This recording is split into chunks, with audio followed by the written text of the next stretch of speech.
हवेली का आंगन सुबह। बड़ा सा आंगन, नौकर चाकर इधर उधर भाग दौड़ में लगे हुए। बड़ी माँ सावित्री देवी अपने हाथ में पूजा की थाली लेकर आती हैं। बड़ी माँ तेज आवाज में, आज घर में पूजा है, सब तैयारियां पूरी होनी चाहिए, कोई कमी न रहे। आहाना धीरे धीरे सीढ़ियों से उतरती है, साधारण लेकिन खूबसूरत साड़ी में। उसके चेहरे पर हल्की सी उदासी झलकती है। आहाना धीरे स्वर में खुद से, काश मेरी पढ़ाई भी ऐसे ही पूरी हो पाती जैसे इन तैयारियों की होती है।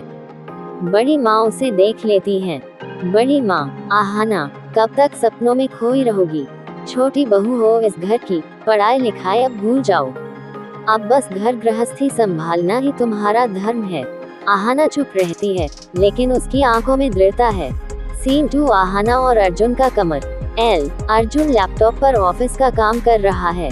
आहाना चुपचाप किताब उठाकर पढ़ने लगती है।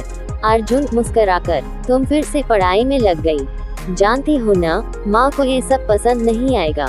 आहाना आवाज धीमी लेकिन आत्मविश्वास से, अर्जुन, मैं घर भी संभालूंगी और अपनी पढ़ाई भी। सपना अधूरा छोड़ देना आसान नहीं होता।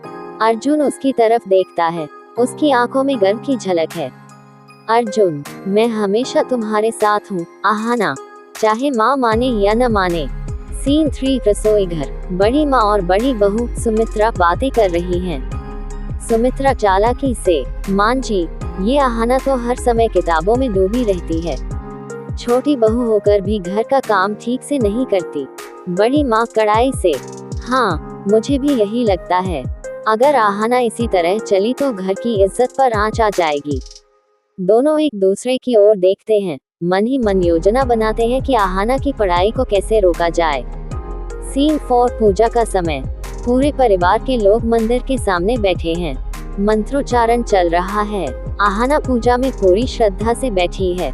अचानक बड़ी माँ बोल उठती हैं। बड़ी माँ सभी के सामने, आज मैं एक फैसला सुनाती हूँ, इस घर की छोटी बहू अब से किसी भी तरह की पढ़ाई नहीं करेगी, उसका काम है सिर्फ इस घर की सेवा करना। पूरा परिवार चौंक जाता है। आहाना की आंखों में आंसू भर आते हैं। आहाना कांपती आवाज में, मां जी, मैं घर की सेवा करना चाहती हूँ, पर अपनी पढ़ाई क्यों छोड़ दूँ? क्या औरत का हक सिर्फ रसोई और आंगन तक ही सीमित है? सब लोग चुप हो जाते हैं। अर्जुन खड़ा हो जाता है। अर्जुन दृढ़ आवाज में, माँ, आहाना मेरी पत्नी है, उसका हर सपना मेरा सपना है, अगर वो पढ़ना चाहती है तो मैं उसके साथ खड़ा रहूंगा। बड़ी माँ का चेहरा सख्त हो जाता है। सुमित्रा जलन से तमतमा उठती है। सीन 5। क्लिफहैंगर एंड। कैमरा आहाना के आंसू भरे लेकिन मजबूत चेहरे पर फोकस करता है। बैकग्राउंड में ढोल ताशे की आवाजें। Narrator voice background. क्या आहाना अपनी पढ़ाई जारी रख पाएगी? क्या अर्जुन का साथ उसे इस कठिन जंग में जीत दिला पाएगा? देखिए अगले एपिसोड में। एपिसोड समाप्त होता है।